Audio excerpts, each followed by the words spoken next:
Yabiso Télévision. Président de la République a la majorité dans le Parlement na Sénat. Président yé moko zimbongo ya l'État. Asombi na majorité présidentielle. Asombi majorité au sommet. Yabiso Télévision. Actuel président de la République. Azala interprété dans solo ba Kabila batu kumisa Kabila batu ba kitela Kabila pantalon. Yabiso Télévision. Impoli ya mboka na biso. Ne papa ya Tshisekedi, ne Tshisekedi wa Mulumba. Tshisekedi wa Mulumba a insulté Mobutu. Il a traité Mobutu de tous les noms. Mobutu, maman et maman a été. Mobutu, moi na fazer. Mobutu voyou. Mobutu, moi na ndumba. Yabiso Télévision. Au Kanga Didier Boudimbu na Aner, la puissante première dame. Là tu parles de qui? A Pessi ba injection. Information d'ailleurs à vérifier dans le journal en français anime. Donc si je Jeune Afrique économique. Yabiso Télévision.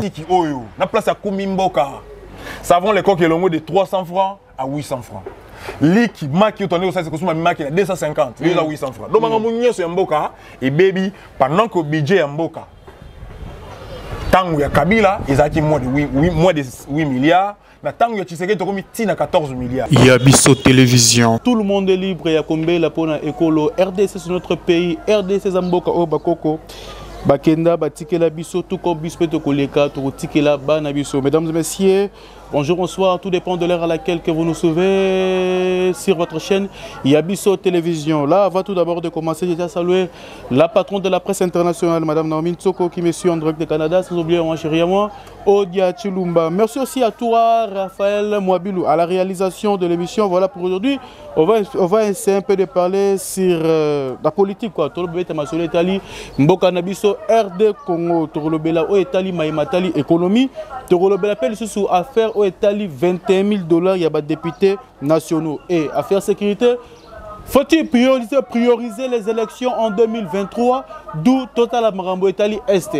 Bounagana jusque-là, solution, et Zomonana, et Zate. Bitumbana, Bitumba, Ernyoso, Toébité. Et comme il coteri, et côté pour vie, et ça, le système en 2018, Beni, et ça l'a bloqué. Et élection et ça m'a parti Moussoussou alors que Congo est uni. Congo est mboka na biso et côté la Mogope jamais Congo kokabona. Et to rebelle so mambetali affaire ba mandataire na sous catholique ko chité na Maïmatali Bitumba ya baye bateke na bayaka. To remercie un peu cela mais voilà sur ce aujourd'hui je reçois pour vous moi Namboka Bakari Sroki voilà kota yaramba la moko. Bonjour. Na ngana peso boy pour na Covid. Covid ils ont la tête. Oh, ils ont eu le kuta. Ils ont aventure ya Mendele. Aventure ya Mendele. Ma pessi. Ma injection là-bas. Ma gouverneur ya Afrique. Parce que les Seigneurs là eux que Afrique ils ont non tes indépendance. Ne bitumba na biso ils ont coupé sa indépendance, coupé sa Afrique indépendance totale. Quand on a indépendance totale, bah injection à FMI, Union européenne, États-Unis, Union sont aussi là.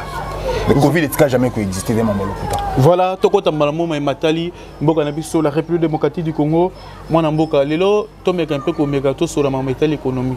Évolution en Mboka, nous avons toujours Kende, aux hommes en commun. Parce que Namoni, quand on est dans Zoya, na station, ça ne va pas. Namoni bande Nabiso, Bawewa, Batondi, Namoni, donc ils ont Simbakati, Masolora, Batukino. Stabilité et aussi mbaté. Qu'est-ce qui ne va pas? En tout cas, penser piège na bande union sur bazan en Nord Kivu. Très bien. Bande on a biso bazo vivre na atrocité. Il y a Bunagana, il y a Tchanzu, il y a Ruchuru. Et surtout Bunagana, Ruchuru, Torozonga, Potofanda wana. Ituri, Bunya, kuna tout. Penser piège en tout cas tous en a bango de cœur. Pour na makambo Italie économie, ndeko na ngai nous avons tout surpris pour apprendre que le budget il y a 2023, ils ont évalué à 14 300 millions de dollars américains. Budget Zomata, mais la panier ménagère, rien ne va. Rien ne va. Budget Mboka et Mati, soldats et policiers. Depuis 2019, Dotara Bango Ténité. Baza ba uniforme té. Téni ba soldats. Na ba policiers comme côté Kayango 60 000 francs. C'est-à-dire que les soldats et policiers sont propres. yebaki ami sommelier on a parti à état-major na bango so komi na kango kolo marché pena ya Koweït ezali na kango kolo on a besoin d'informations si on a précision moko ya ba congolais oyo asalaka ba investigation par rapport ya oyo eleka na mboka na so komi na kango kolo okuta pena na ba teni oba biloko ba tchaka ba teni major colonel oh na ba couture mo sala ba couture ba sala kango so ya colonel pena ba jaune ba bloc wana so ya colonel Nzuluki so ya colonel Nzuluki ake kozwa ake kuna sombi Koweït salama ba tenir ba soldats ba policiers ba bottines etc. Même ba revolver ce qui est grave. Non c'est pas possible. Quand c'est la petite information ba service de renseignement. Ils n'ont qu'à aller vérifier pour comprendre comment est-ce que Mboka a un gouverneur depuis l'avènement il y a régime Tshilingelo. Régime Tshilingelo. Bana ba Tshilingelo ba Mboka est comme ingouvernable. Donc secteur union sur société et baby. Pour tous on a économie. Économie oui toi tu as pensé économie. Pour tous on a économie. Pour tous on a économie. Constat les amis. Oui mais c'est Didier Boudimbo. Très bien. Mais c'est Didier Boudimbo ministre hydrocarbures. Il s'est permis il y a côté qu'à réserve union sur le carburant. Il vous souviendra qu'il a été pris main dans les sacs dans le service de renseignement. Bakzuye, Bachie na Aner.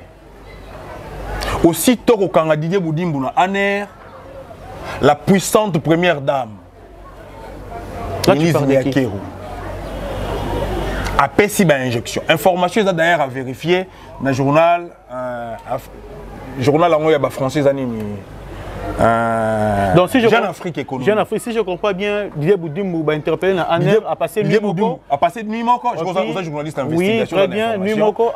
Après, injection routine dans le palais présidentiel où Madame Denise Nyakero pèse de tout son poids pour bâtir Didier Boudimbo libre. La conséquence dans le Chico Yango. Lorsque vous prenez réserve union sur le carburant ou livré Yango, Mboka comme il vivre Sikon. La compagnie aviation union sur national. Congo Airways déjà problème. Congo Airways déjà a annulé le vol. Union sur et vous s'en suivre dans la compagnie privée monsieur. Bazo privilégié pour l'instant banane. Bazo privilégié compagnie aérienne internationale, Ethiopian, Kenya Airlines, Kenya Airways, etc. Entre vol en interne, solo est baby.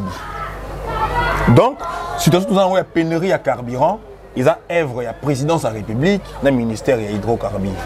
En complicité. Donc, complicité à la présidence de la République. La personne la présidente, mais présidence de la République. Le ministère de l'hydrocarbure représenté par Didier Boudimbo, n'est basé à la base au Qu'est-ce qui se passe au moment que notre zone l'affaire économie, rien ne marche, mais tout le monde à côté des députés. Fête, Martin Fayoula a parlé de ça, tout le monde il tient ça, il Lemba, Batebele, et dès ça même accepté que non, il y a 21 000 $. Tant qu'on a une nouvelle loi, et ça qui est comment na matoyi.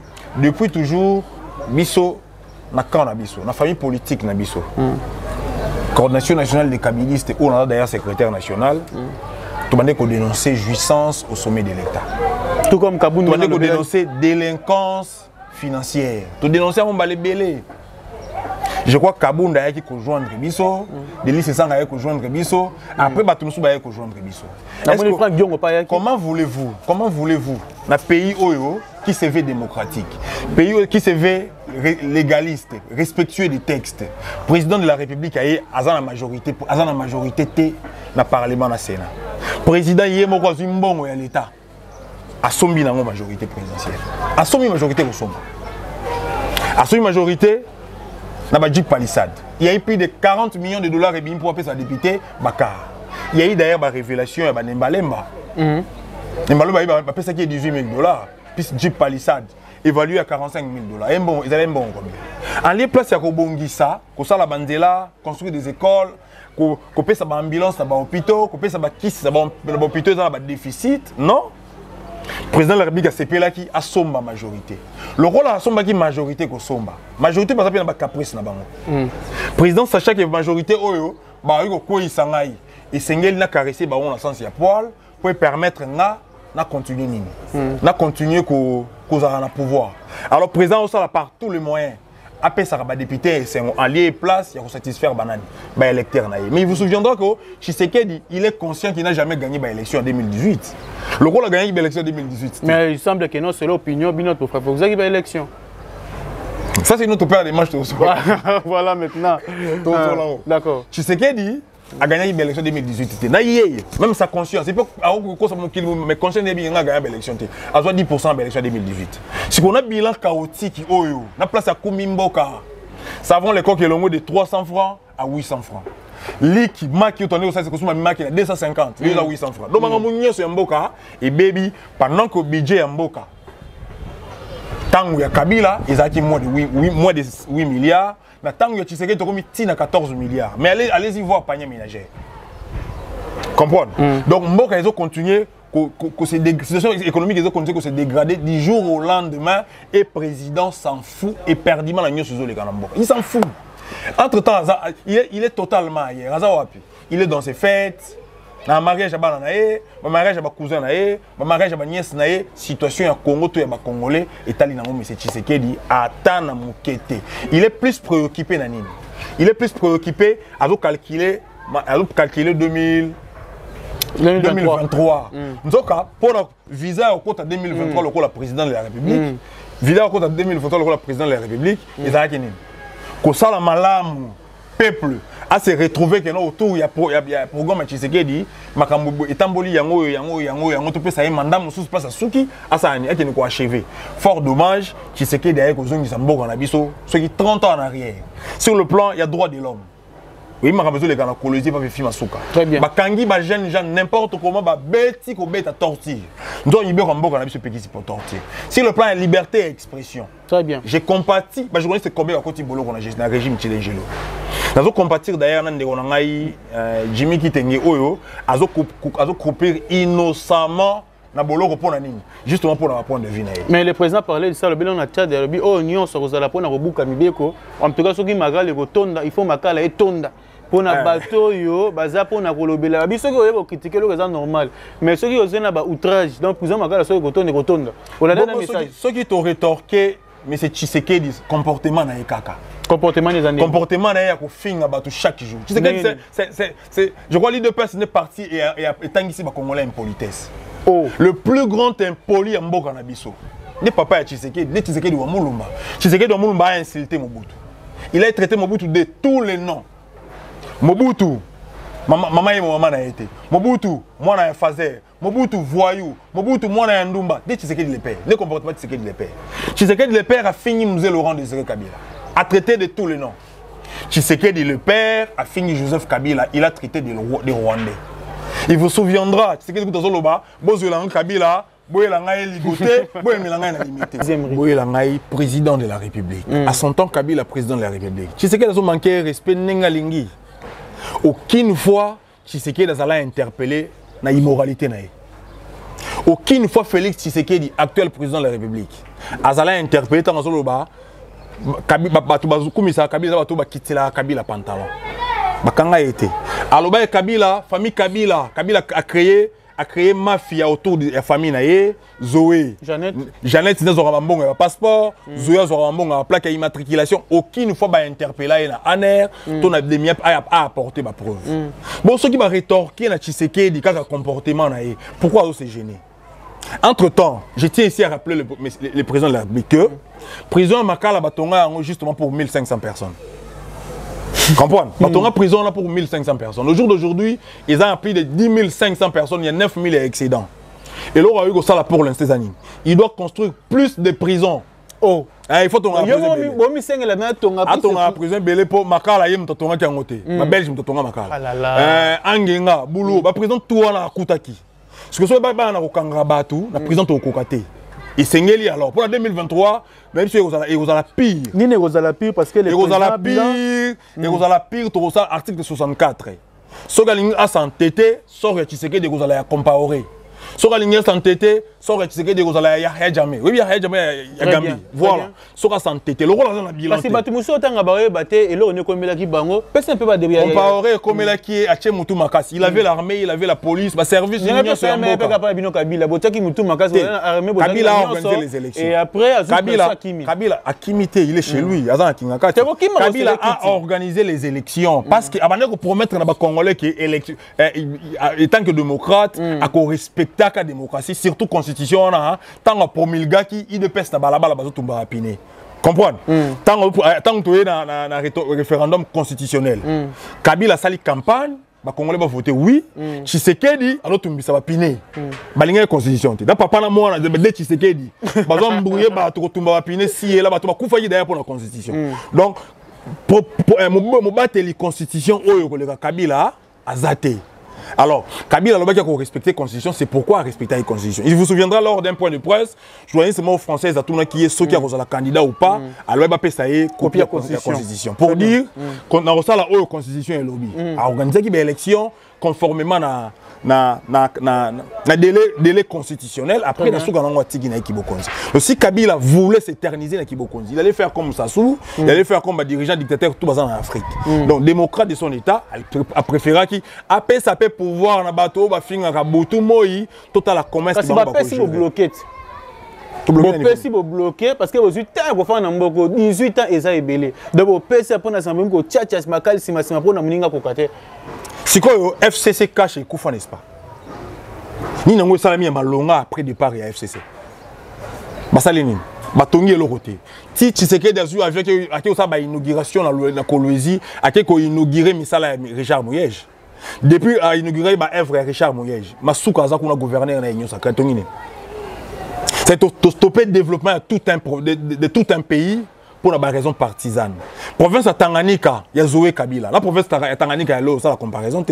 Province de Lualaba, il y a Richard Mouyé. Je n'ai pas fait au comparé. Ville de Kinshasa, il y a d'ailleurs siège à l'institution. Le théâtre, il y a la ville de Kinshasa entre les gouverneurs. Donc, il y a théâtre, il y a Jérôme Moulumba, gouverneur, Kinoa, moi, Kingabwa, tout à côté. Il y a déjà Poilou.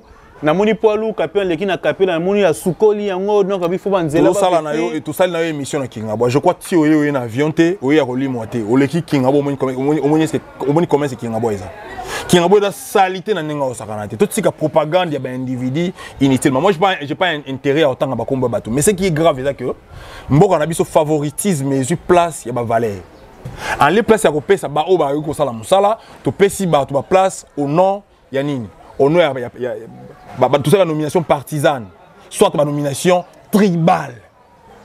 Et le président de la République. Il y a bien Oyo Bino Bosali, Nathan Onabino, et que depuis hier, Azoko Rosal, la montée différence ces années. Il y a bien tout ça, au déficit, au Tigimbo à Nyongote. Mais au jour d'aujourd'hui, il y a 9 milliards de dollars de dette extérieure. 9 milliards de dollars de dette extérieure. Donc Kabila a organisé les élections sans emprunter l'argent à qui que ce soit. À Boimbong, à FMI, à Boimbong, à Belgique, à Boimbong, à Batutu, à organiser les élections dans fonds propres. Ce qui est grave, même Congo, Brazzaville, ça là, pays voisin, ça là, Kabila a réussi à le faire.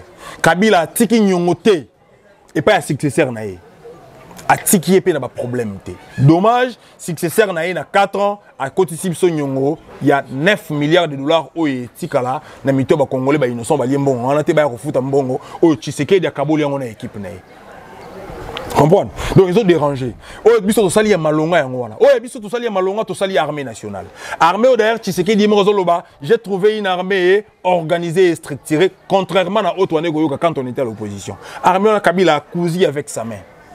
Ba généraux tout bazan armée on a Kabila comme ça ba généraux. Armée tous en ngo ezaki d'ailleurs moko ils ont une top 10, il y a une armée puissante à continent. Au jour d'aujourd'hui, dans top 10, tous athées, tous zongisima. Le secteur union sur la société, zongisima. Sur le plan économique, tu régressé. Sur le plan sportif, tu réglé.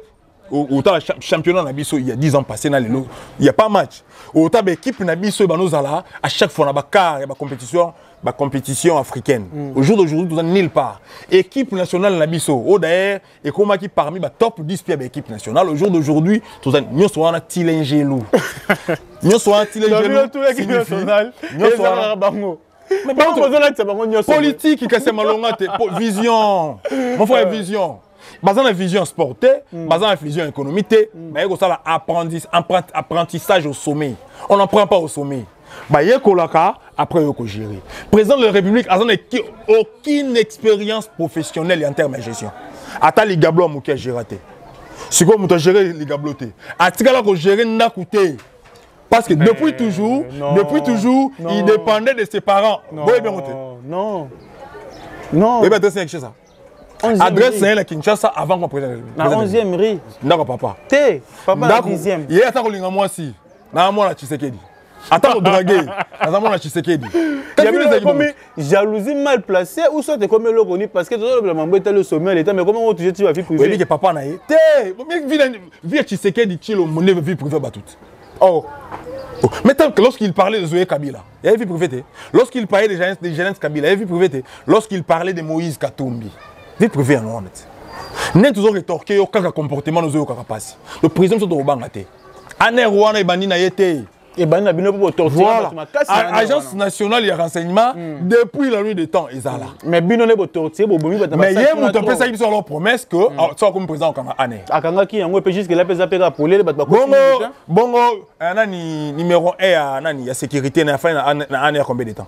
Batinda ke tina makala et puis na été avant que ne makala azaki na Ané. Te ba bomba ki no kuna kona yepe ka bino na utiliser kasho kanga kuna ayo ndenge kasho kanga ma itoka mais otanga yemo kona musu Jimmy Kitenge batia l'aise na makala Jimmy Kitenge mon frère mais à l'aise Jimmy Kitenge fa makala za na Ané chala mwana azaka pe na Ané so nze mwana mwana chala mwana pas me ça la bon sentiment bien nze mondeni oh wana donc vous voulez empêcher même artiste à kanisa. Mais Moutoua quand il s'est parce que Tshisekedi Moutoua dirige Mboka. La promettre si Tshisekedi a s'entêter, il va finir sa vie en exil. Pourquoi élection est 100 000 notés? Tous en 2022, tous en 9e mois, 9e mois, il est 7, je crois, oui. Mais moi, ça bien. Donc même pas décembre. Et puis élection est en décembre. Mais bon, c'est palpité, binona la mouka. Bozal sous à l'SD. Pourquoi vous avez Tshisekedi dans musique? Au contraire, nous sommes tranquilles. Motoko tous en pouvoir à l'SD. Oui, commence à se traquer bateau. Oui, mais les solo à Matata Tamponio, on a porté parole à Matata Tamponio. Combien de fois, pesi ba injonction na ba juge, ba manigancer na ba nenge tout pour Matata Tamponio qui est boloko. Matata Tamponio tanga ki ba kombo ba juge mususu o ba zangi musala pour oyo kanga Matata Tamponio te. Jean-Marc Kaboun pour avoir dit des vérités. Impolitesse. Impolitesse aux gens, les gens ont dit des pestes papa. Un fils maison avec ko sala ko tonganda ko lolo ne c'est papa na mupandi, yo ben impolitesse. D'ailleurs, Jean-Marc Kaboun s'autoproclame. Jean-Marc Kaboun s'autoproclame les Sphinx. Ce que le comportement Sphinx est indé. Impolitesse. Sphinx vient avec le finger bateau. Sphinx vient avec des ordres de Kaboun dans la Hawana. Entre-temps, on a commis ça qui Kaboun place au Hawana. Il y a Sphinx qui est mort. Sphinx n'est pas là. Tout va s'arranger. Et ça Kaboun. Nda komisi Kaboun place wana. Connaissant que Kaboun azana bizaleli. Azana ba ner ndenge mona ya. Comme Félix Tshisekedi, c'est un juiceur. Félix Tshisekedi aza muto wa boîte de nuit. Félix Tshisekedi a muto masanga. Félix Tshisekedi a muto banzele. Comprendre discipline nanu. Et bien ça c'est combien? Non, non, non. Non, ici c'est la télé. Voilà. Non, non, non. Non, non, non, non. Ne la qui c'est la télé. Non, toi protéger. Et la qui c'est quoi? Non, non, non, non. Non, non, non, non, non, non. Et voilà une question, monsieur Rotuna. Dans tout pour tout. Bon, la vie sociale et simbaté, économie, rien ne marche. Solution ligne Oyoko proposer en étant congolais aux citoyens congolais. Solution est ça. Tout bien Tshisekedi. Tout bien Tshisekedi. Tu supporter 5 ans, tu regretter 5 ans, mais Tshisekedi a zalaté. Tu as vu alternative, monsieur. Alternative, en tout cas, magie est zatée. Les Congolais, tout le monde que Moutaï go sala mieux, c'est Joseph Kabila. Ah non. Ça m'a kelele. Mais bien besoin de le laisse-moi finir. Au second, on a eu quoi? Le second, il évite aux autres. Ah, mais besoin de le mais on a évité de faire comprendre l'internet, une stratégie ou imaginer que c'est Joseph Kabila. Là, on a un article sur la Constitution, le bien qu'on pour Constitution, lorsque nous nous battons pour cette Constitution, il dépêche de la Constitution, Constitution, malam, que les rabbis sont basés. Au moins, l'autre constitutionnaliste, il y a 200 000 $, dans le Parlement. Afin de qui mettre un immoro scientifique. Non, non, non. Un immoro scientifique qui m'a dans la immoralité. Professeur à l'université de son état, il a commenté. Et bon, comment avec tous les. Hein? À comment on est professeur ou doit professeur Congo, à publier livre. À publier livre. Maintenant, tout le monde. Babochab, Bakomi. Non, Félix Oazé, quoi, mon quoi bongo, a commis les petits bonbons de la sagesse. Mais Mbata, a tout cas commenté. A s'autoproclamé professeur. A un ouvrage, ils ont été. Nous sommes allés au Louranae, Milé, il y a un Louranae, comment se nourrir, comment se vêtir, pour nous, chemise dans ma pouta. Oui, Mbata, il y a une chemise dans ma pouta. chemise à maputa, lelo chemise à maputa, akaba en tout, on va costume, bon, moi, 200 000 $, na moi. Régime ajusté. Mboka na pasi, bango baza continuer ko augmenter ba salaire. Na présidence de la République ba salaire et mata, na Sénat ba salaire et mata, na parlement ba salaire. Kabila tiki ministre na 11 000 $, le ministre na 45 000 $. Kabila ne mutumba be, Kabila on s'appelle année au sala équilibré. Armée abandon. Aucune fois soldat à Kabila a mis son la bottine. Aucune fois policier à Kabila a mis son la bottine. Mon jour de jouer voter, Tobaki c'est pas Soudan Bongo, Tobaki c'est pas escroquerie à l'État. Bon ajuster salaire, bolongo on a to ezalaki. Bon combien on a to ya lelo, ou bien augmentation. Ils a escroquerie à l'État. Après avoir ko escroquer biso na ram, bon escroquerie peuple ba forme nyonso escroquerie. Ba escroquer biso na ram, ba escroquer biso na my god. Ndeko nanga zakuta ba 6 000 $. Ba 6 000 $. Ka batu présidence de la République. Ba chekouler la présidence. Bon tango ya liboso ya kalawana ya liboso bindo. Bindo zalaka Félix Razaki neta. Te ngala ba unga na moni. Oyo moni. Unga na moni ya ram na ya nini ya my god. Voilà, to na sauver kochité na suka to ba na faire Bunagana. Jusque là la moni magambongo même côté ba confrère na musuba lembisi. Donc eza on dirait que non munguna bundi si notre mec to fanda ki mato tikela ba parti ya Bunaga de komi ba ruturu Bunagana ba ituri côté tout ba espace tout atikeli yango ba ini ou eloko ni na minute eloko to ko sala parce que rien ne marche eloko simbate. Et puis le soleil bête m'appelle le soute. Le soleil bête en pour nani.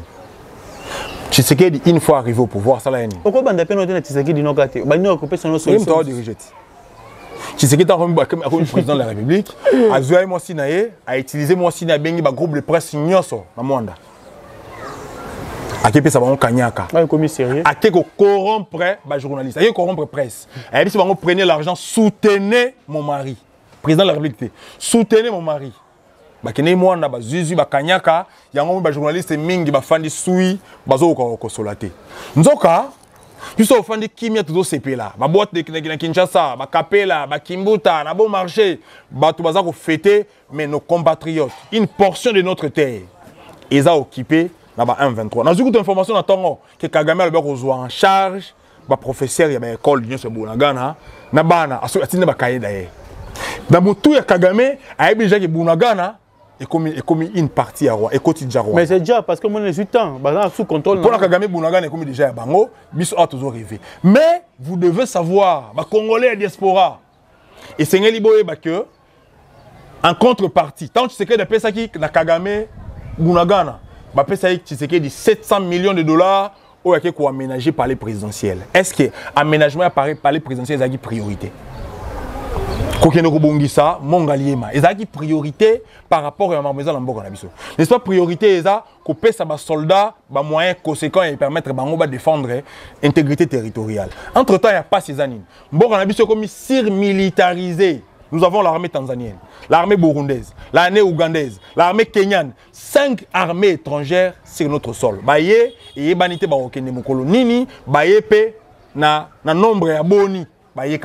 Entre-temps, nous sommes salama sans passer par les parlements, sans que les Canadiens nous diriger Mboka, le siège de la 10e rue, au derrière décision, il y a côté quand on a siège à partie, ils ont un Christian Tshisekedi. Ils ont révélation derrière la salle. Siège à 11e rue. On a calamine, il y a un supermarché place ouana. Dans un supermarché, il y a Marthe Kassilo. Les combattants ont débrouillé déjà, il dépêche à Lugambon. D'ailleurs, dans la vidéo, combattant moko tunaki musala epa ya kabuya bengani na permanence. Donc, kuna mutoza droit à réclamer azate, izaki nango les amis d'abord, ba justicière d'abord. Combattant zali na yekaka ne kofialo ayema na nzemba bazaki brouette. Oui, servaki ko ma brique na ciment, tant on ko si les etika libana. Les rôles combattant jouaki na UDPS, yango rôle musala esila kindako etongami, tina combattant les susu, izate. Balozela en 2023, bah après ça va moins 3000 francs, na ma polo Tshisekedi balobi non bokende ko défendre biso tozo mandat pour cette fois-ci tout ça ya la bino. Nzoka Tshisekedi promettait aux Congolais qu'il a 5 ans il va faire de la République démocratique du Congo l'Allemagne d'Afrique. Or, toyebi que l'Allemagne c'est un puissant État na Europe. République démocratique du Congo, na niveau elle est toujours à niveau même Djibouti à l'équipe biso. Toyeko se comparer na Éthiopie. Rwanda voisin, tout ça à niveau na été. mais il y a le bas qui d'ici la fin de son mandat a comme Mboka allemand d'Afrique. Donc Tshisekedi démagogue qui n'a Congo ezoa démagogue mais démagogue le rôle à Chilombo non tozuité. Donc et là facile à ça là avec ou sans élection après 2023 en tout cas il n'a qu'à aller faire sa vie ailleurs.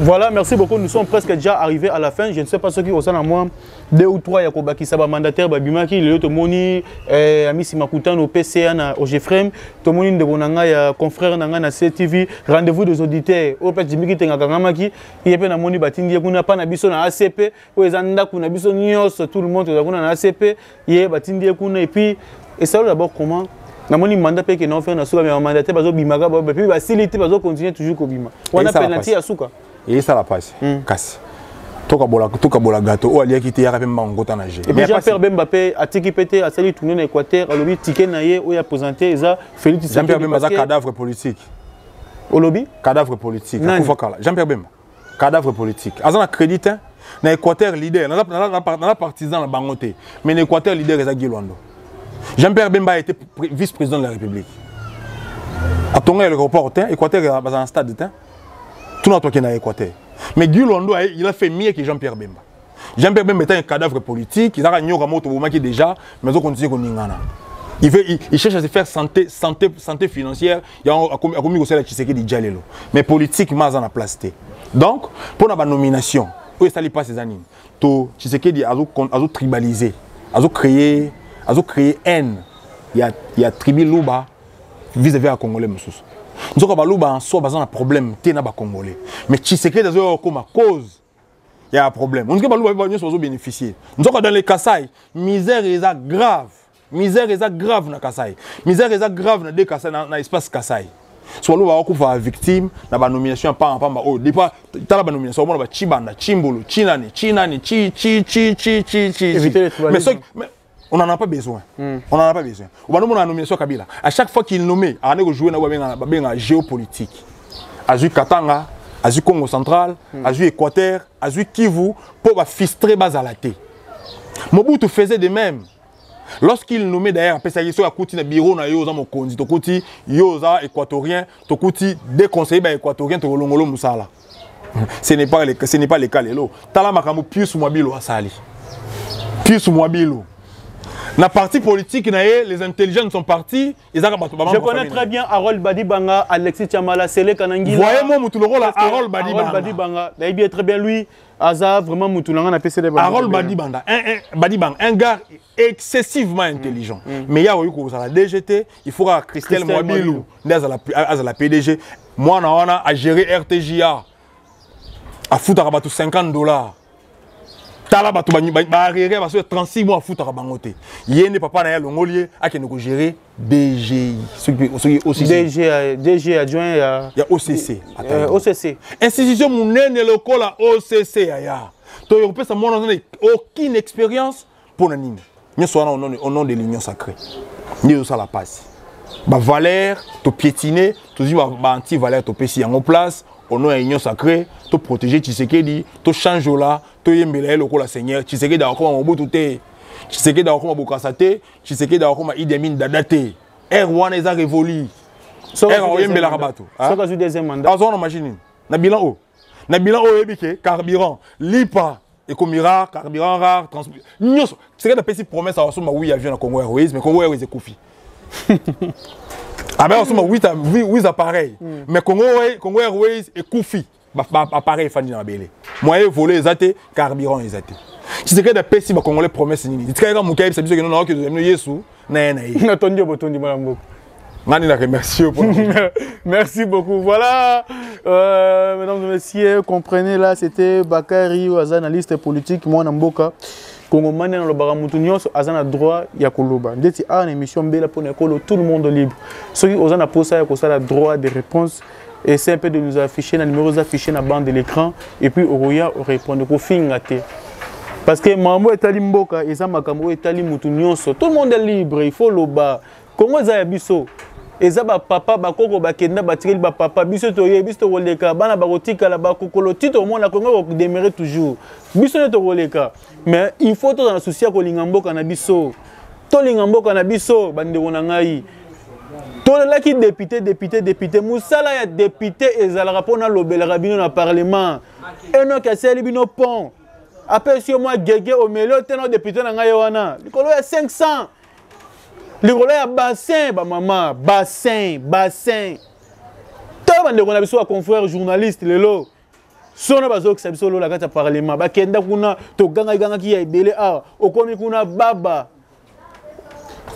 pona olobela mboko zokoka lisusu te même mon vieux Malemba tika ta yekuta ta na sa ba blague de ba bimisa blo musu pesa vrai et puis ya bon mieux faut que tu viennes na Malemba parce qu'il y a bon maranete na sa ba 20 pe ba bimisi pe bord ebimi que non na 18 000 ba pe singa car donc la vérité mesdames et messieurs ça fait mal